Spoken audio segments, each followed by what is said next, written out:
അല്ലെങ്കിൽ ഉള്ള സത്യം അവളോട് തുറന്നു പറഞ്ഞ് അവൻ എന്റെ മോളെ ഒഴിവാക്കി തരട്ടെ. അല്ല പിള്ളേച്ച ഞാനൊരു രുക്മിണിയായിട്ടുള്ള എല്ലാ ബന്ധവും ഉപേക്ഷിക്കാം. മാധവന്റെ ആധാരം തിരിച്ചു കൊടുത്ത് കേസ് ഒഴിവാക്കി തരാൻ പറ്റും.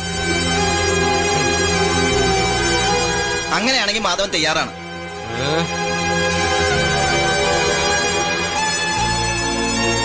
കുറെ കാലം കൊണ്ട് ഒരുമാതിരിപ്പെട്ട വിദ്യകളൊക്കെ അവൻ എന്റെ അടുത്ത് പ്രയോഗിച്ചിട്ടുള്ളതാ.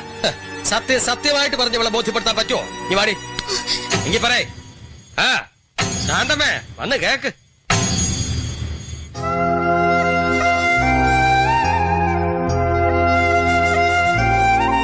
കോടതിയില് പിള്ളേച്ചനോട് മുട്ടാൻ വേണ്ട പണവും സ്വാധീനം ഇല്ലാതെ വന്നപ്പോ ഞാൻ കണ്ട ഒരു പോംവഴി നിന്നെ പ്രേമിച്ച് വസ്താക്കലായിരുന്നു. അതൊക്കെ സുഗുണനും നമ്പൂരിച്ചനൊക്കെ അറിയാവുന്നതാണ്.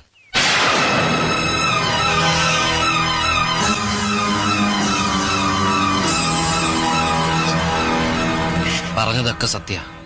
പക്ഷെ ഇപ്പോ ഈ ഭൂമിയിലുള്ള മറ്റൊന്നിനു വേണ്ടിയും